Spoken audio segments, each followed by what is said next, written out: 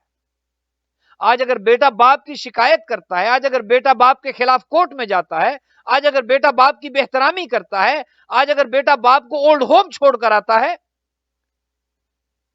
تو کیسے پہنچے ہم یہاں پہ، اس نوبت پر کیسے پہنچے؟ ایک بیٹا باپ کو، اب تو رواج بن گیا ہے، اب تو یہاں مغربی ممالک میں کیا، اب تو اسلامی ممالک میں اولڈ ہوم کا تصور آ چکا ہے۔ باپ ذرا سا بوڑھا ہوا، ذرا سا بیماری آئی تو باپ کو اٹھا کر لے گئے، کہا کہ کوئی مسئلہ نہیں ہے، میرے پاس اللہ نے مجھے بہت مال و دولت دی ہے، میں ان کا ماہانہ خرچ وہاں بھجواتا رہوں گا، اور ان کی گھر سے بہتر وہاں پر حفاظت ہوگی، گھر سے بہتر ٹیک کیئر ہوگی۔ آپ کیا سمجھتے ہیں آپ کے باپ کو فقط کھانے کی ضرورت ہے؟ آپ کیا سمجھتے ہیں آپ کے باپ کو فقط ایک نرس کی ضرورت ہے؟ وہ بچوں کو دیکھ کر جو خوشی ملتی ہے وہ کہاں سے ملے گی؟ اپنی اولاد کو دیکھ کر جو ان کا دل شاد باغ ہو جاتا ہے، جو دل شادمان ہو جاتا ہے، وہ خوشی کہاں سے آئے گی؟ ایک بیٹے نے باپ کو اولڈ ہوم بھجوا دیا، مہینے کے مہینے ان کو چیک بھیجتا رہا، وہ ان کی ٹیک کیئر ہوتی رہی۔ ایک دفعہ ڈاکٹر کی کال آئی کہ بھئی دیکھو اپنے باپ کو وزٹ کر لو، اب ان کی بیماری بڑھ چکی ہے اور شاید یہ کچھ دنوں میں دنیا سے چلے جائیں، آ جاؤ، ملنا چاہتے ہو، کوئی بات کرنا چاہتے ہو تو کر لو۔ اب صاحب ہیں، بزنس بڑھ چکا ہے، کام بہت ہے، ملینئر ہیں، بلینئر ہیں، وقت ہی نہیں ہے باپ کی خرید پوچھنے کا، وقت ہی نہیں ہے ہاسپٹل جانے کا، وقت ہی نہیں ہے جا کر پوچھنے کا کہ زندہ بھی ہیں یا نہیں۔ جب ڈاکٹر نے کال کی کہ آئیں ذرا اپنے باپ کو مل لیں، اب یہ زیادہ دیر زندہ نہیں رہیں گے، تو مجبوراً چلے گئے۔ اب دولت کا خمار ہے، دولت کا نشہ ہے، جا کر کہتے ہیں کہ بتائیے میں آپ کے لیے کیا کر سکتا ہوں، آپ کو کیا چاہیے، کیا کر سکتا ہوں، میں آپ کے لیے سب کچھ خرید سکتا ہوں، اللہ نے مجھے اتنی دولت دی ہے، بابا بتائیے میں کیا کروں؟ تو باپ یہ کہتا ہے کہ بیٹا اگر کرنا ہی چاہتے ہو تو ایک کام کرو، اور وہ کام یہ کہ اس اولڈ ہوم میں، اس سینئر سٹیزن پلیس میں اے سی نہیں ہے، یہاں گرمی بہت ہوتی ہے، اے سی لگوا دو۔ ہنسنا شروع ہو گیا، کہتا ہے یہ کیا بات ہوئی، آپ اپنے لیے کچھ پوچھتے، اپنے لیے کچھ کہتے، لباس کا تقاضا کرتے، اپنے لیے کچھ چیز منگواتے، آپ نے اگر خواہش بھی کی تو کیسی کہ اس اولڈ ہوم میں اے سی لگوا دیں، ایئر کنڈیشن لگوا دیں۔ کہا بیٹا مجھے تو ڈاکٹرز نے بتا دیا میں اب زیادہ دیر زندہ نہیں رہوں گا، میں تجھ سے کیا لوں، کیا منگواؤں تجھ سے، میں تو اپنے لیے کیا کچھ نہیں مانگوں گا تجھ سے، چونکہ میں تو زیادہ دیر زندہ نہیں رہوں گا، اسی اس لیے کہہ رہا ہوں کہ یہاں پر لگوا دو، چونکہ بیٹا میں وہ دن دیکھ رہا ہوں کہ جب تم یہاں آؤ گے۔ اللہ اکبر، میری محبت یہ برداشت نہیں کرتی، میرا دل یہ برداشت نہیں کرتا کہ جس طرح جس گرمی میں یہاں رہا ہوں تمہیں وہ گرمی لگے۔ یہ دیکھیے یہ باپ کی شفقت، آنا تو تم نے بھی یہی ہے، جیسا کرو گے ویسا بھرو گے۔ تم اگر آج مجھے یہاں چھوڑ کر گئے تھے، اگر باپ کا بوجھ تم سے برداشت نہیں ہوا تو تمہاری اولاد بھی تمہارے ساتھ ایسے ہی کرے گی۔ یہ توقع نہ رکھنا کہ ایک باپ اگر، اور دیکھیے ایک باپ پورے خاندان کو سنبھالتا ہے، بچوں کو سنبھالتا ہے، بیوی کو سنبھالتا ہے، رشتہ داروں کو سنبھالتا ہے، بہنوں بھائیوں کو، ماں باپ سب کو سنبھالتا ہے۔ ایک باپ پورے خاندان کو سنبھالتا ہے، اور جب اس باپ کو سنبھالنے کی نوبت آتی ہے تو پورے خاندان سے ایک باپ نہیں سنبھالا جاتا، ایک شخص پورے خاندان کی کفالت کرتا ہے، جب اس کی کفالت کی نوبت آتی ہے تو پورے خاندان سے بچوں، سب بچے مل کر، بڑا کہے گا چھوٹا رکھے، چھوٹا کہے گا درمیان والا رکھے، بیٹی کہے گی بیٹا باپ کو رکھے، بھائی کہے گا بہن باپ کو رکھے۔ ایک باپ بچوں سے نہیں سنبھالا جاتا، ایک ماں بچوں سے نہیں سنبھالی جاتی۔ کیا یہ اسلام ہے؟ کیا دین یہ سکھاتا ہے؟ کیا انسانیت یہ سکھاتی ہے؟ کہاں گئی وہ محبت کے جذبے؟ کیوں آج یہ محبت کم ہو گئی ہے؟ شاید ہم نے قرآن اور اہل بیت کے فرامین سے اپنے آپ کو دور کر دیا ہے، شاید ہم نے تعلیمات محمد و آل محمد علیہ الصلوۃ والسلام سے اپنے آپ کو دور کر دیا ہے۔ شاید یہ وجہ ہے کہ آج زندگیوں سے برکت اٹھ گئی ہے. شاید یہی وجہ ہے کہ آج زندگیوں سے سکون اٹھ گیا. شاید یہی وجہ ہے یہ رشتوں کی دوری ہے، شاید یہ فاصلے ہیں، شاید یہ اپنے والدین کا احترام نہ کرنا ہے کہ بے برکتی اس حد تک ہو گئی. آئیے متوجہ ہو جائیں. جو زندہ ہیں اپنے والدین کی قدر کریں، زندگی میں قدر کریں. اور اگر بدقسمتی سے والدین چلے گئے ہیں تو پھر بھی یہ نہ سمجھے کہ اب ہم ان کے لیے کچھ نہیں کر سکتے. حضور فرماتے ہیں اذکروا موتاکم بالخیر، اپنے مرحومین کو خیر کے ساتھ یاد رکھو، دعائے خیر میں یاد رکھو. اگر والدین زندہ ہیں ان کی خدمت کریں، ہر ممکن یہ کوشش کریں ان کے دل کو سرور پہنچائیں، خوشی پہنچائیں، انہیں خوش کریں. آپ کو دیکھ دیکھ کر وہ دعائیں کریں. کبھی اپنے والدین کے دل کو شکستہ نہ ہونے دیں، چونکہ ماں باپ کا دل ٹوٹنے سے عرش کانپ جاتا ہے. اگر والدین زندہ ہیں ہر ممکن کوشش کریں ان کی خدمت میں رہیں، ان کی ضروریات کا خیال رکھیں. اور وقت دینا بھی ان کی ایک ضرورت ہے. ضروری نہیں کہ آپ یہ سمجھیں کہ بس مادی چیزوں سے وہ خوش ہوں گے، نہیں. ان کے پاس آپ کا بیٹھ جانا ان کو خوشی دیتا ہے، ان کے ساتھ بات کرنا ان کو خوشی دیتا ہے. اور اگر دنیا سے چلے گئے ہیں ان کے ایام کو یاد رکھیں، ایصال ثواب کے لیے کچھ نہ کچھ کریں. خدا نے مال دیا ہے، ان کی قضا نمازیں ہیں تو پڑھائیں، ان کے روزے رکھوائیں، ان کی نیابت میں حج کروائیں، ان کے نام پر صدقہ و خیرات کریں، ہر شب جمعہ میں ان کے لیے دعائے خیر کریں. یہ دولت کسی کام نہیں آئے گی، یہ سب کچھ یہی رہ جائے گا. یہ بڑے بڑے بینک اکاؤنٹس، یہ بڑی بڑی پراپرٹیز، یہ بڑے بڑی بزنس امپائر، یہ سب یہی ہیں. یہ آپ کے سٹاک ایکسچینج میں انویسٹمنٹ، اور یہ وہاں انویسٹمنٹ، اور یہاں انویسٹمنٹ، سب یہاں رہ جائے گا. یاد رکھیے کفن کی جیب نہیں ہوتی، کچھ نہیں جائے گا ساتھ. نہ کوئی کریڈٹ اور ڈیبٹ کارڈ ساتھ جائے گا، نہ یہ ڈالر اینڈ پاؤنڈ ساتھ جائیں گے، نہ آپ کا یہ دولت کا انبار ساتھ جائے گا. پہلے کہاں لے کر گئے؟ جو ہم سے پہلے چلے گئے وہ کہاں لے کر گئے؟ جب وہ خالی ہاتھ گئے ہیں تو ہم نے بھی خالی ہاتھ جانا ہے. آج اگر اپنے والدین کے لیے کریں گے اور بچوں کو سکھائیں گے تو کل ہمارے لیے بھی ہماری اولاد ویسے ہی کرے گی کہ جیسے آج سید ناظم سجاد صاحب کے لیے ان کے بچے مجلس کا اہتمام کر رہے ہیں. خدا کرے ایسی نیک اولاد سب کو نصیب ہو، اپنے والدین کو یاد رکھنے والی، اپنے والدین کے لیے کار خیر کرنے والی، اپنے والدین سے محبت کرنے والی، اپنے باپ کو دعائے خیر میں یاد رکھنے والی. نیک بیٹا وہی ہوتا ہے جو اپنے باپ کو کبھی فراموش نہ کرے. مجھے کربلا کا ایک بیٹا یاد آ رہا ہے کہ جو اپنے بابا سے بہت پیار کرتا تھا. پیار اتنا زیادہ تھا، بابا سے محبت اتنی زیادہ تھی. محرم کے ایام آنے والے ہیں، خدا آپ سب کو عزاداری نصیب کرے، گریہ نصیب ہو، جی بھر کر روئیں، کیونکہ غم حسین میں بہنے والے آنسو گناہوں کا کفارہ بن جاتے ہیں، جنت واجب ہو جاتی ہے. خدا کا شکر ہے کہ اللہ نے ہمیں رونے کی توفیق دی ہے. آپ کے رونے پر کوئی پابندی نہیں ہے، آپ کو کوئی روکتا نہیں ہے، آپ کو کوئی ٹوکتا نہیں ہے. آپ جب رونا چاہتے ہیں کوئی آپ کو تعزیانے نہیں مارتا. آپ اگر اپنے باپ کو رونا چاہیں کوئی آپ کو تماچے نہیں مارتا. آئیے ذرا کربلا میں دیکھیں ایک باپ کی اولاد کیسے سسکتی رہی اپنے بابا کے لیے، رو نہیں سکی. جب یہ پتا چلا نا کہ ہمارا بابا تنے تنہا ہے اور یہ استغاثہ بلند کر رہا ہے کہ حل من ناصر ینصرنا، ہے کوئی جو میری مدد کرے.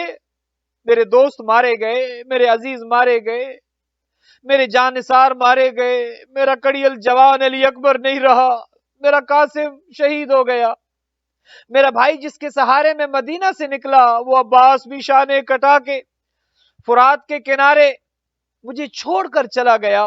حل من ناصر ینصرنا، ہے کوئی جو اب میری مدد کرے؟ میں اکیلا رہ گیا ہوں. ایک بیٹا جو خیمے میں بستر بیماری پر تھا، روایت یہ کہتی ہے تڑپ کے رہ گیا. کہا یہ کیسا وقت آ گیا، کیسا وقت آ گیا کہ میرا بابا اکیلا رہ گیا. کہا پھوپھی اماں میرے بابا سے کہیں میں اپنے بابا سے ملنا چاہتا ہوں، میں اپنے بابا کی زیارت کرنا چاہتا ہوں. پیغام آیا، میرے آقا خیمے میں تشریف لائے. کہا پھوپھی اماں مجھے ذرا سہارا دے کر بٹھائیں، میں اپنے بابا کے احترام کے لیے اٹھنا چاہتا ہوں. بیماری اتنی زیادہ تھی، ضعف بہت ہو چکا تھا. کہا بابا یہ آپ کا استغاثہ جو میرے کانوں تک آیا ہے. بابا کیا کوئی نہیں رہا؟ کہا میرے لال کوئی نہیں رہا. کہا بابا اینا اخی علی الاکبر، میرا بھائی علی اکبر کہاں؟ کہا قد قتل. کہا بابا اینا اخی قاسم، میرا بھائی قاسم کہاں گیا؟ کہا قد قتل. کہا بابا اینا محمد، کہاں گئے سب؟ بابا اینا ام العباس، میرے چچا عباس کہاں گئے؟ پوچھتے گئے سید سجاد. میرا ضعیف امام کہتا گیا قد قتل، اکبر مارے گئے، قاسم مارے گئے. جب بات بڑھی نا تو آقا نے کہا سجاد کس کس کا پوچھو گے؟ اور سجاد میں تمہیں کس کس کا بتاؤں گا؟ سجاد اتنا یاد رکھ لو، مردوں میں یہ تو بچا ہے میرے لال، یہ تیرا بوڑھا باپ بچا ہے اور کوئی نہیں بچا. عزادارو یہ سننا تھا. بیٹا تڑپ گیا. کہا پھوپھی اماں مجھے تلوار بھی لا دے، پھوپھی اماں مجھے عصا بھی لا دے. کہا بیٹا کیا کرو گے تلوار اور عصا؟ کہا عصا کا سہارا لوں گا، تلوار سے اپنے بابا کے دشمنوں سے جنگ کروں گا. پھوپھی اماں یہ دیکھتی نہیں میرا بابا اکیلا رہ گیا، میرے بابا کا کوئی جانثار نہیں رہا. الا لعنت اللہ علی القوم الظالمین وسیعلم الذین ظلموا ای منقلب ینقلبون. خدایا تجھے اپنی عزت و عظمت کا واسطہ، چہاردہ معصومین علیہم الصلوۃ والسلام کا واسطہ، ہماری آج کی اس مجلس کا ثواب جتنے بھی مرحومین ہیں اس خانوادے کے جنہوں نے مجلس کا اہتمام کیا ہے، بالخصوص مرحوم و مغفور جناب سید ناظم سجاد صاحب، ان کے لیے، اور ان کے ساتھ ساتھ اس خاندان کے تمام مرحومین جناب سید کاظم سجاد، جناب سید ہدایت سجاد، رئیس بیگم بنت سجاد حسین، عفت بیگم بنت سید کاظم سجاد اور دیگر خاندان کے تمام مرحومین کی ارواح کو ہم مثال کرتے ہیں. خدایا قرآن مجید کی تلاوت اور اس کے علاوہ جو بھی ذکر اذکار ہوا، اہل بیت کا ذکر ہوا، خدایا مجھ ناچیز کے ٹوٹے پھوٹے الفاظ اپنی بارگاہ میں عبادت شمار کر کے اس کا ثواب مرحوم و مغفور کی اور مرحومین کی ارواح تک ایصال فرما، ان کے درجات کو متعالی فرما، صغائر و کبائر سے درگزر فرما، برزخ کی منازل کو آسان فرما، ان کی اولادوں کو نیک اور صالح فرما، ان کی والدہ کا سایہ ان کے سر پر سلامت رکھ، ان بچوں کو نیک اور صالح بنا، اپنے والدین اپنے والد کے لیے کار خیر کرنے والا بنا، اپنی والدہ کی خدمت کرنے والا بنا، اور ہم سب کو اپنے والدین کا مطیع اور فرما بردار بنا. ہمارے زمانے کے امام حضرت حجت علیہ الصلوۃ والسلام کے ظہور میں تعجیل فرما. اللہم تقبل منا انکا انت السمیع العلیم بجائے محمد و آلہ الطیبین الطاہرین المعصومین.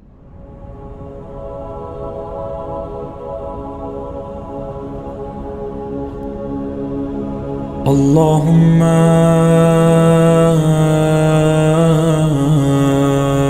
كل ولي الحجة ابن الحسن صلواتك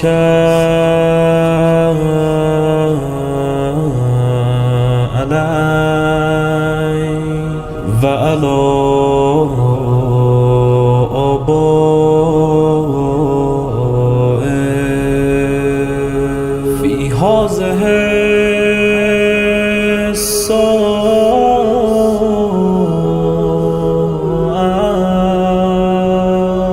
وفي كل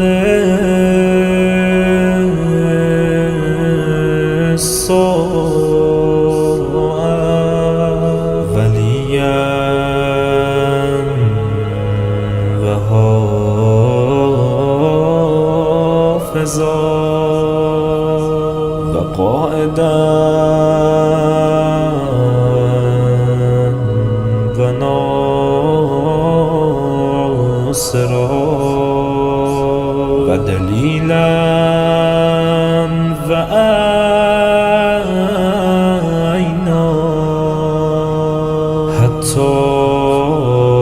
تسكنه أرضك طوعا وتمتعه فيها طويلا.